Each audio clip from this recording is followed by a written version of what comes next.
Hey everyone, Stephen Butler from McElveen Buick GMC, and I just wanted to take a couple minutes to talk about EV charging infrastructure from a dealer perspective.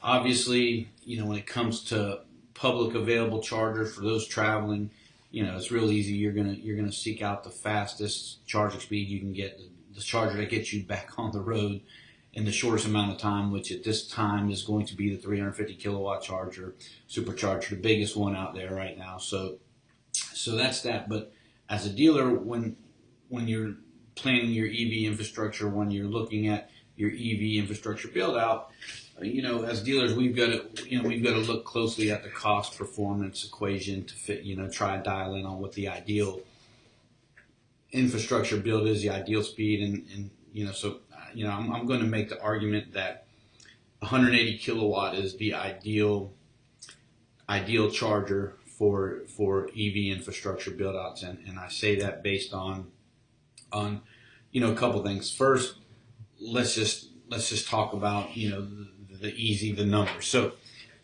50 kilowatt DC fast charger is roughly about, I'd say, in my experience, what I've seen, and a lot of the quotes I've had and dealing with the people I've dealt with, is about at least roughly five times the cost of a good level 2 charger.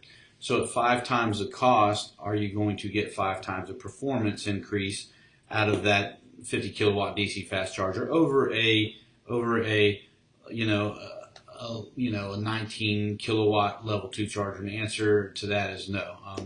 My experience here, if you get double the performance, double the speed on that 50 kilowatt DC fast charger, you can count your blessings at that, because that's probably about as close as going to be as good as it's going to get. So when you look at that, that's why I just find a 50 kilowatt DC fast charger really has no place in an EV infrastructure build out if you're looking at it from cost performance perspective, because it's still going to be what I consider to be an overnight charge situation dealing with 50 kilowatt. If you're trying to bring in this case the Hummer EV from 15-20% to 80-85%, it's going to be an overnight thing. And so really I don't see, to me, that I don't see any place for that in an EV. If I was planning a dealership's EV infrastructure, I would obviously pass over 50 kilowatt, which brings us, you see a lot of 120, 150 publicly available, and there's 180, that's commercially available, and that's what we went with. And so on paper, if you're looking at 180, you're looking at 350. If you just obviously go by what's on paper and the specs, then a 350 should be almost twice as fast as a 180. Again, in my experience, that just isn't the case.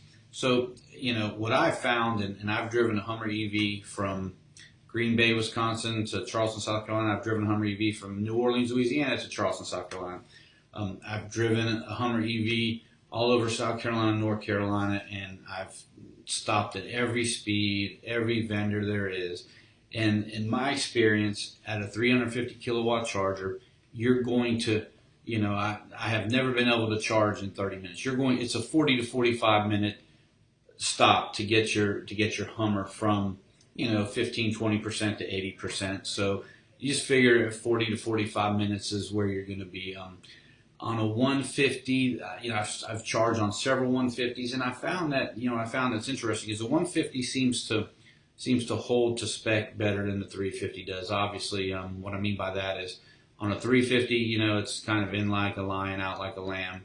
You start out there at 350 high threes, but 10 minutes into the charge, you're in the low 2s and high 1s, and that's just kind of been a consistent experience that I've had. And obviously there's a lot of factors there. There's that particular location, but the bottom line is you're never going to get. I haven't been able to charge the Hummer EV from 20 to 80% in 30 minutes, not one single time when I've charged it on many 350 kilowatt chargers. So when you take that and you look at that in the 150, I've been able to charge in an hour, an hour and 5 minutes. I've been able to go from 20 to 80 in an hour to an hour and 5 minutes. So you're looking on average of about 20 minutes longer to charge on a 150 than a 350.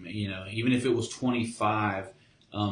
So you're getting what really boils down to, maybe a 25% increase in performance with the 350 over to 150. But but the key there is the cost of the 350 is significantly higher than the cost of the 180 that we decided to go with at our location. So in my case, the 350 options that I had were about 3 times the cost of the 180 option that I went with. So when you look at that, if you're going to spend 3 times the cost, I think I would want to at least see 2 times the performance increase, and you're not even going to see, you're not even going to double the performance increase. And so I don't think 350 is a smart move from a dealership EV infrastructure, because I don't think you're going to gain much out of it. And I think that 180, that's why for me, my argument is 180 is the ideal speed for dealership infrastructure. I think that speeds are going to scale down nicely for other models. I think the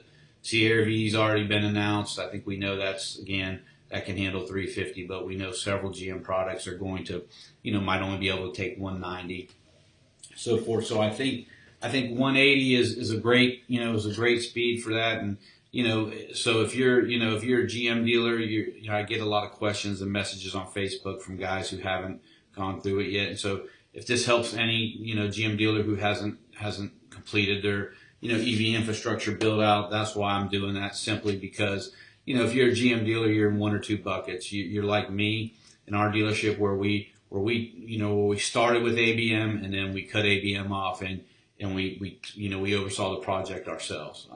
If you're one of those dealers who's still with ABM and, and you were like we were and you were waiting and the communication wasn't great, and you really had no concrete timeline, then maybe this information will help maybe you guys pick what you need going forward.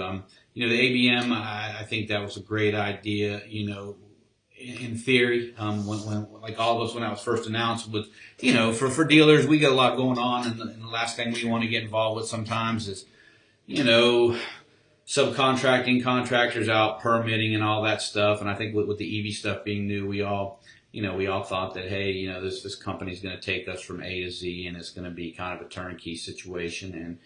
And that's just, I think it was the right approach by General Motors. I just think obviously the execution, I think probably ABM has probably bit off more than they can chew with trying to get all these dealers taken care of. And if you're impatient like I am, then that's never a good thing. And so, but fortunately for us, it allowed us the opportunity to really spend some time with our Hummer EVs and really dial in on and help us make smart business decisions when it comes to how we want to build out our infrastructure. So there's a great company out there. If you're out there in the Midwest, Dynamic EVC. They're fantastic, and I was given their information from a dealer in our 20 group, Matt Mays out there at Mays Automotive out there in Missouri, and I'm very thankful for that, because they were fantastic in kind of helping us navigate this whole process. So if you guys are looking at other options, equipment, installation, those guys are fantastic. I would definitely reach out to those guys if you need anything, and feel free to message me. Get any questions? Message me again. I think 50 kilowatt is it's not a good fit for anyone. You're not really going to gain any performance, and again, it's going to be an overnight situation. And 350, I think, is from a cost perspective. Cost being equal, obviously, we would go with 350, but from a cost perspective, I think 350's overkill, and you're just not going to see the performance increase, and it's really not going to make an impact on your business. So anyway, feel free. Hope this helps any GM dealers out there. If you get any questions, let me know. Thanks, and catch up with you guys later.